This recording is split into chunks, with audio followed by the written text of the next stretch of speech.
Hello everyone, my name is Cosmify, and you guys have no idea how hard I'm trying right now to just avoid shouting into the microphone because I am just feeling such an unbridled happiness right now. There has been so much going on, not only in this week, but really in this day, in this past 24 hours, there has been so much happening when it comes to Digital Circus. We just got an episode 7 sneak peek officially from Glitch at New York Comic Con. Now, before I get into literally anything about the episode or about how I think it's gonna go, anything like that at all, I want to go ahead and play the sneak peek in its entirety for you guys, just so that we're all kind of on the same page here. If you want to skip ahead, I think it's around a minute long, so yeah. What a good day! Wow! Alright, so who wants to try Kane's magical changing move first? I guess I'll give it a go.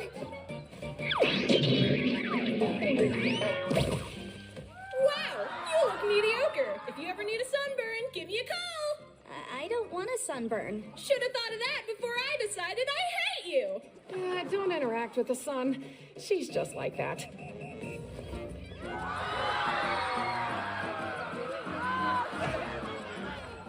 Gangle, wait.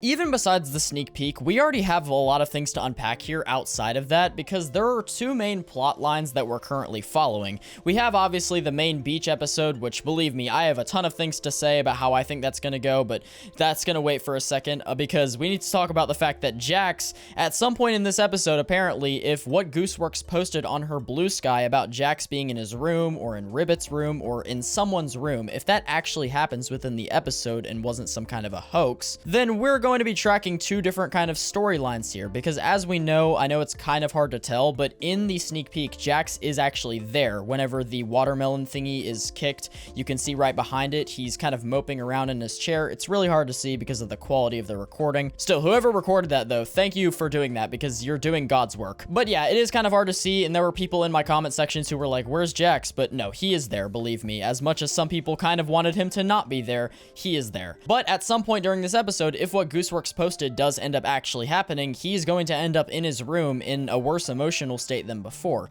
And can I just say, I really don't know how this is going to progress in such a way. Like, I know Jax is already pouting and stuff, and he's already kind of being made fun of with Gangle, Zubul drawing his face on the watermelon that Gangle hits. He's already kind of being made fun of, so maybe that'll kind of lead to him throwing a little temper tantrum or something, because we did get that one tweet where Gooseworks said that we should expect more emotional moments from Jax, or Michael Kovac, Jax's voice actor. So I don't think we're done with Jax quite yet. Even after this episode, I genuinely do not believe he will abstract. However, some of my predictions when it comes to the kind of character development that we're going to get in this episode, once again, I just don't see, like, a beach episode. Really interesting. Don't get me wrong. I'm very glad that they decided to go this direction, and I'm even more glad that my prediction of this being a beach episode was actually proven right. I made a YouTube short like a few days back saying that it was possible because episode 5 had kind of foreshadowed it, and Gooseworks also made some posts about Jax near a beach with an oil spill. But like, a beach episode is kind of the antithesis, especially like how bright and sunny and amazing it looked in the first minute of the episode. I'm assuming this is the very beginning of the episode that we were given the sneak peek for. It's like the antithesis of like a grungy character development like kind of episode, you know? Like, it's not really the thing that you would expect, like a super emotionally turmoiled episode. I don't know if turmoiled is a word, but emotionally turmoiled episode. You wouldn't really expect it to be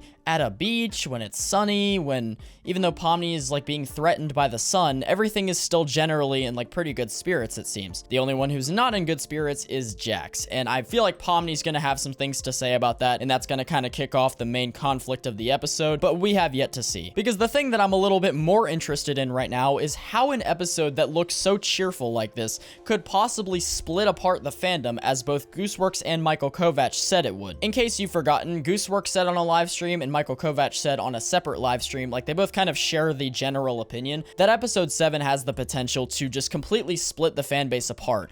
On what? We have no idea. We have no idea why this split would occur. We have no idea what kind of contentious problem episode 7 is going to bring up that people just completely split apart within the fandom. I have no idea what it's talking about. I do have a few guesses. probably revolves around Jax in some way. It's going to be kind of a competition between the Jax haters and the Jax glazers. Who is going to end up being more pissed off? I have no idea. Basically, answering that would involve answering the question of whether or not Jax is going to get any kind of redemption, which I'm going to be honest, if he does get redemption, which he could, he very well could. He's not irredeemable in my opinion. But if he does get redemption, it's not going to happen in this episode. This is going to be probably the worst that we see Jax. If not here, then it's going to be in episode 8. It could be like end of episode 7, kind of beginning of episode 8 is where we get the worst out of Jax, and then towards the end of the series, like going into mid episode 8, late episode 8, and then into episode 9, he kind of has a bit of a redemption thing maybe going on. But honestly, I do not think that Jax is telling a complete story here with this episode. I think we're going to be going over a little bit more. Now, originally, I did have a theory before the sneak peek came out that because Zubul suffered from some kind of body dysmorphia, the beach episode was going to be particularly troubling for her. But I guess that's not really how it's going to shake out because Zubul looks pretty content with where we're at right now. Everything looks fine. Everyone pretty much looks fine except for Jax. But with Zubul, there's just this one scene in episode 6 that I can't really shake off of me, and it's during the Gangle Zubul pep talk. Zubul kind of stares off to the side after Gangle is just like, of course not, you're Zubul. She kind of stares off and she looks a little unsure of herself, like she's not really sure if what Gangle is saying is true. Like, is she really as strong as she leads people to believe? And so that kind of thing, it just really strikes me as that Gooseworks type of foreshadowing, you know? I don't really know how to describe it. I think there's a little bit more to it there, and I think episode 7 could give us some Zubul development because I feel like we've been kind of lacking in that recently. We got some good Ragatha time in episode 6.